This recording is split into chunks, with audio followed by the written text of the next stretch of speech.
आपण स्वतंत्र देशाचे स्वतंत्र नागरिक आहोत। राज्यघटनेने दिलेले मूलभूत अधिकार, कर्तव्य फार महत्त्वाचे आहेत। संविधानाचं महत्त्व शालेय जीवनापासूनच समजण्यासाठी आज लोकनेते हनुमंतराव पाटील चॅरिटेबल ट्रस्ट संचलित आदर्श पब्लिक स्कूल CBSE मध्ये संविधान दिन व लोकनेते हनुमंतराव पाटील यांच्या पुण्यतिथीचा औचित्य साधून हा संयुक्त कार्यक्रम पार पडला। प्रशाले प्राचार्य लतीफ मणेर यांच्या हस्ते डॉक्टर बाबासाहेब आंबेडकर व लोकनेते हनुमंतराव पाटील साहेब यांच्या प्रतिमेचं पूजन करण्यात आलं। त्याचबरोबर 26/11च्या दहशतवादी हल्ल्यांमध्ये शहीद झालेल्यांना, भारतीय सैनिकांना, पोलिसांना, नागरिकांना श्रद्धांजली वाहण्यात आली। संविधान दिनाचं औचित्य साधून संविधानाच्या उद्देश पत्रिकेचं वाचन करून यावेळी संविधानाचा जागर करण्यात आला। कुमार राजनंदिनी गायकवाड, शौर्य तळेकर, आदिती पवार, राधिका पाटील, गायत्री पाटील या विद्यार्थिनींनी आपले मनोगत व्यक्त केला। सहाय्यक शिक्षक भरत चौगुले यांनी संविधानाची माहिती दिली। त्याचबरोबर सर्जेराव कांबळे यांनी लोकनेते हनुमंतराव पाटील साहेब यांचं जीवन कार्य या विषयावर मनोगत व्यक्त केलं। या संयुक्त कार्यक्रमासाठी संस्थेचे कार्यकारी संचालक PT पाटील साहेब यांचं मार्गदर्शन मिळालं।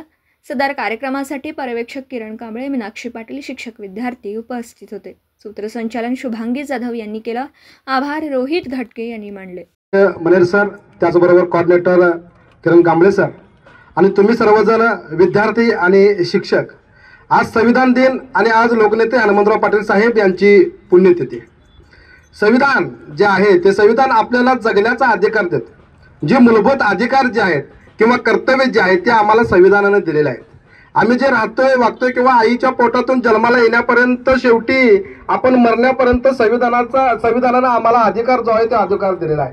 सामान्य माणसाला जगायचं आणि सामान्य माणसाचं जे काय जगणं जे आहे ते जगणं उंचावण्याचं काम हे आमचं संविधान करतंय। समाजातल्या प्रत्येक जाती धर्मातल्या लोकांना समान न्याय आणि समान संधी देण्याचं काम जे आहे ते संविधानानं आम्हाला सांगितलं आहे। पण हे संविधान जर आपल्या डोक्यात आलं तर तुमचं आमचं जगणं मित्रांनो खरं नाही आणि त्यामुळं या संविधानाचा जागर होणं गरजेचं आहे। आणि त्यामुळं संविधानाच्या बाबतीमध्ये मला असं म्हणावं वाटतं की भारत माझी माऊली, संविधान त्याची सावली, थोर आपले संविधान करूया त्याचा सन्मान। कारण संविधानाचा सन्मान तुम्ही आम्ही केला तर आज ते संविधान आपले टिकणार आहे। कारण जगभरामध्ये संविधानाचा गौरव ज्या बाबासाहेब आंबेडकरांनी संविधान लिहिलं, कारण संविधान लिहित असताना अनेक अडचणी आलेल्या आहेत। त्यामुळे असं संविधान करत असताना बाबासाहेबांनी सर्व लोकांचा, सर्व जाती धर्मांचा विचार जो आहे तो विचार या ठिकाणी केलेला। माझ्या सर्व सहकारी मित्रांनी याची माहिती सांगितलेली आहे। त्याचबरोबर 26/11 हा जो दिवस आहे हा आपल्यासाठी अत्यंत वाईट घटना आहे।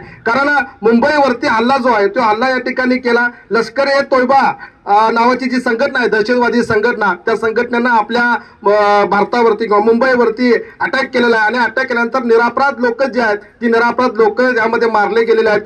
बरेचसे आपले सैनिक किंवा भारतीय जवान जे आहेत किंवा अधिकारी जे आहेत ते अधिकारी सुद्धा शहीद झालेले आहेत। पण दहशतवादाला कसं ठेचून काढायचं हे सुद्धा आपण 26/11च्या चित्रपटामधून आपण बघितलेलं आहे। आणि त्यामुळे असे जे 2 दिवस आहेत हे 2 दिवस आपल्यासाठी खूप महत्त्वाचे आहेत। आणि त्याचबरोबर तुम्ही आम्ही सर्वजण या ठिकाणी आलेलो आहोत, ज्यांची आज पुण्यतिथी आहे ते लोकनेते हनुमंतराव पाटील साहेब यांची पुण्यतिथी असल्यामुळे त्यांना विनम्र अभिवादन करण्यासाठी, त्यांच्या आठवणींचा किंवा त्यांच्या विचारांचा जागर करण्यासाठी या ठिकाणी आपण मित्रांनो आलेलो आहोत। तर हनुमंतराव पाटील साहेबांचा जन्म जो आहे तो 15 जुलै 1929 रोजी या ठिकाणी झालेला आहे। सुरुवातीच्या काळामध्ये अत्यंत परिस्थिती वाईट होती आणि ही वाईट परिस्थितीमध्ये माणूस काही ना काहीतरी करतो, कारण गरज ही शोधाची जन्य। आणि त्यातून साहेबांनी आपला चरितार्थ चालवण्यासाठी विटा नगरपालिकेमध्ये नाका कारकुनाची जी नोकरी आहे ती नाका कारकुनाची नोकरी या ठिकाणी केलेली आहे।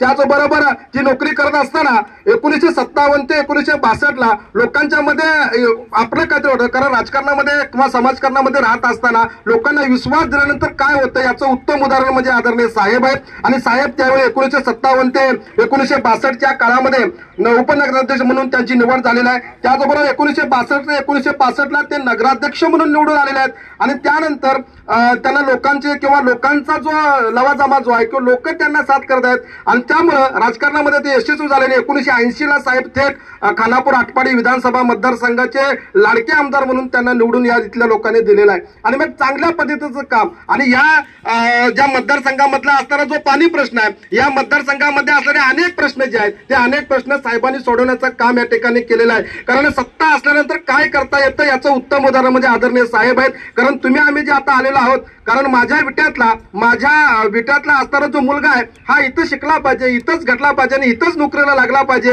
हा साहेबांचा विचार जो होता तो विचार या ठिकाणी आमच्या लोकनेते हनुमंतराव पाटील साहेबांचा विचाराचा वारसा आपण या ठिकाणी जपतोय. म्हणून आज KG to PG नावाचं जे संकुल जे आहे ते संकुल या ठिकाणी साहेबांच्या नावाने उभा केलेलं आहे. त्यामुळे अशा साहेबांच्या स्मृतींना मी अभिवादन करतो. आणि साहेबांचा जो काय मृत्यू आहे हा 26 नोव्हेंबर 1998 साठी झालेला अत्यंत दुःखद घटना आहे. कारण अशा विचारांची अशी माणसं घडणं पुन्हा शक्य नाही. त्यामुळे दिव्यत्वाची जेथे प्रचिती तेथे माझे कर जुळते मित्रांनो. त्यामुळे अशा महापुरुषाला, अशा विद्वान माणसाला मी विनम्र अभिवादन करतो. आणि मला 2 मिनिटं संयोजकांनी बोलण्याची संधी दिली त्याबद्दल मी संयोजकांचा आभार मानतो आणि थांबतो. जय हिंद, जय महाराष्ट्र. दिवसभरातील घडामोडींचा आढावा घेण्यासाठी पाहत रहा N24 मराठी न्यूज चॅनल.